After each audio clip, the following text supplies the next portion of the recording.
আহমেদাবাদ বিমান বিপর্যয়ের পর বৈঠকে রামমোহন নাইডু। দিল্লিতে উচ্চ পর্যায়ের বৈঠকে অসামরিক বিমান পরিবহন মন্ত্রী, এয়ার সেফটি নিয়ে গুরুত্বপূর্ণ বৈঠকে বিমান পরিবহন সচিব, ডিজিসি এর ডিরেক্টর জেনারেলও বৈঠকে। আলোচনায় এয়ারপোর্ট অথরিটির অফিসাররাও। বৈঠকে সংশ্লিষ্ট সমস্ত দপ্তর আধিকারিকরাও রয়েছেন। আহমেদাবাদ বিমান বিপর্যয়ের পর বৈঠকে রামমোহন নাইডু এবং যেমনটা জানা যাচ্ছে দিল্লিতে উচ্চ পর্যায়ের বৈঠক হচ্ছে। অসামরিক বিমান পরিবহন মন্ত্রী এই বৈঠকে রয়েছেন এবং এয়ার সেফটি নিয়ে এই বৈঠক হচ্ছে। বিস্তারিত জেনে নেব, আমাদের সঙ্গে রয়েছেন প্রতিনিধি সুমিত ঘোষাল। সুমিত। দীপর্ণা, দেখো যে আহমেদাবাদে বিমান বিপর্যয়ের পর বৈঠকে রামমোহন নাইডু, যেমনটা আমরা বলছিলাম দিল্লিতে উচ্চ পর্যায়ের বৈঠক, কিন্তু কারা রয়েছেন এই বৈঠকে? এয়ার সেফটি নিয়ে গুরুত্বপূর্ণ এই বৈঠকে বিমান পরিবহন সচিব, ডিজিসি এর ডিরেক্টর জেনারেল থাকছেন বৈঠকের মধ্যে। আলোচনায় এয়ারপোর্ট অথরিটির অফিসারও থাকছেন। এই বৈঠকের মধ্যে রামমোহন নাইডু রয়েছেন, কিন্তু উচ্চ পর্যায়ে যে কমিটি গঠন করা হয়েছে সেই কমিটি কিন্তু এসওপি রিপোর্ট দেবে, অর্থাৎ ভবিষ্যতে যাতে এই দুর্ঘটনা না ঘটে বা এই ধরনের দুর্ঘটনাগুলোকে যাতে আটকানো যায় সেই কারণে এসওপি রিপোর্ট দেওয়া হবে। কমিটি থাকছেন অতিরিক্ত সচিবরা। কারা থাকছেন কমিটিতে? এই উচ্চ পর্যায়ে কমিটিতে গুজরাটের স্বরাষ্ট্র সচিব থাকছেন। এরা প্রত্যেকেই দুর্ঘটনার কারণ খতিয়ে দেখবে। আমরা দেখেছিলাম যে দুর্ঘটনার পরপরই দীপর্ণা যেভাবে স্বরাষ্ট্রমন্ত্রী গিয়েছিলেন, পরবর্তীতে থেকে প্রধানমন্ত্রী ঘটনাস্থলে গিয়েছিলেন এবং আমরা ভূপেন্দ্র প্যাটেলকে দেখেছিলাম গুজরাটের মুখ্যমন্ত্রী, তিনি কিন্তু তড়িঘড়ি ঘটনাস্থলে গিয়েছিলেন। অর্থাৎ এই বিষয়টা আমরা যদি গত 30 বছরে যদি বিমান দুর্ঘটনার খবরগুলোকে দেখি তাহলে এইটা কিন্তু গত 30 বছরের মধ্যে সব থেকে বড় বিমান দুর্ঘটনা। কারণ এখনো পর্যন্ত প্রায় 272 জনের মৃত্যুর খবর, 274 জনের মৃত্যুর খবর আসছে।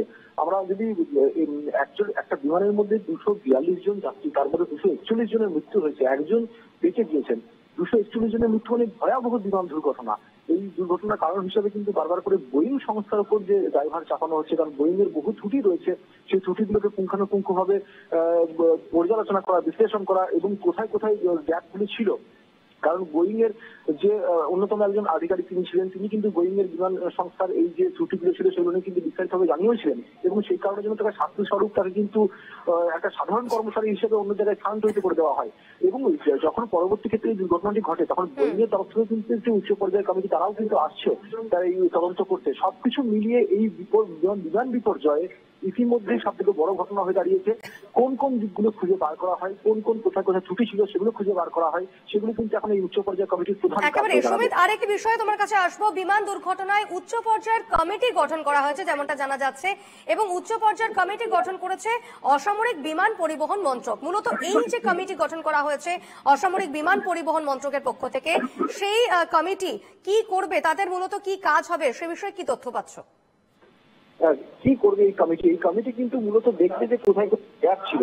তোমরা জানি রাখি 787 ড্রিম লাইনার, এই আহমেদাবাদে অভিশপ্ত বিমানটি নির্মাণকারী সংস্থা হলো মার্কিন যুক্তরাষ্ট্রের বোয়িং। যেমনটা তোমাকে বলছিলাম, উড়োজাহাজটি লন্ডনের গ্যাটউইক বিমানবন্দরে যাওয়ার কথা ছিল, কিন্তু দুর্ঘটনার কবলে পড়ার জন্য আমরা দেখেছিলাম যে ওরা কিছুক্ষণের মধ্যেই বিমানটি দুর্ঘটনার কবলের মধ্যে পড়ে। কিন্তু এই বিমানটি যখন উড়লো, সেই ওড়ার জন্য যে একটু যদি কারণগুলোকে আমরা বিশ্লেষণ করি দীপর্ণা, দেখতে পাবো যে সর্বোচ্চ গতি ছিল 322 কিলোমিটার প্রতি ঘন্টা, যা কিন্তু অস্বাভাবিক। কারণ গতি আরো বেশি হওয়ার কথা ছিল। ইঞ্জিনের শক্তি হারিয়ে ফেলে, যে কারণের জন্য দুর্ঘটনা অনিবার্য হয়ে পড়েছিল। তারপরে আমরা দেখেছিলাম ল্যান্ডিং গিয়ারে বিমান ওড়ার পর ঠিক মতো বন্ধ হয়নি, এমন একটা তথ্য সামনে আসছিল। ল্যান্ডিং গিয়ারে কি সমস্যা ছিল এবং ব্ল্যাক বক্স, আসলে এই বিমান দুর্ঘটনার সবচেয়ে গুরুত্বপূর্ণ বিষয় হয়ে দাঁড়ায় ব্ল্যাক বক্স। এখনো পর্যন্ত আমরা যেমন দেখেছি একটি মাত্র ব্ল্যাক বক্স উদ্ধার হয়েছে এবং আরেকটি ব্ল্যাক বক্সের খোঁজ চলছে। এই ব্ল্যাক বক্স থেকে কিন্তু প্রধান কারণগুলো সামনে বেরিয়ে আসবে, কোথায় সমস্যা ছিল। পরবর্তী ক্ষেত্রে আরো একটি গুরুত্বপূর্ণ জিনিস দেখেছিলাম যে জানার কোনো ত্রুটি ছিল কিনা। সমস্ত সিটে যাত্রী ও ফুল ট্যাঙ্ক জ্বালানি ছিল, প্রায় 58,000 লিটার জ্বালানি ছিল, যে কারণের জন্য কিন্তু ভয়াবহ অগ্নিকাণ্ডের মতো ঘটনা ঘটেছিল। আমরা দেখেছিলাম ওরার সময় জানা বলছিল ঠিক মতো কাজ করছিল না।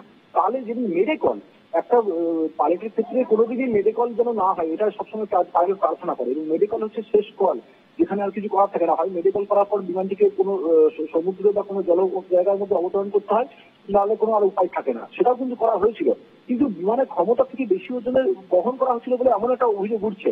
তাহলে বিমানের কেন ক্ষমতা থেকে বেশি ওজন সেখানে বহন করা হচ্ছিল? বিমানের যে এটা অভিযোগ উঠছিল যে বিমানের বহু জায়গায় ভুলভাল ভাবে ড্রিলিং করা হয়েছে এবং যে কারণে যখন বিমানটি ওপর দিকে উঠছিল তখন কিন্তু যে চাপ, সেই চাপের ফলে কিন্তু বিমানের অনেক কিছু সমস্যা হয়ে দাঁড়িয়েছিল। ঠিক কোন জায়গায় কারণ, বিমানে ইঞ্জিনে পাখির ধাক্কার একটা প্রসঙ্গ উঠে এসেছিল। একেবারে বেশ, অবশ্যই এদিকে এই খবরে আমাদের নজর থাকবে। আপাতত ধন্যবাদ।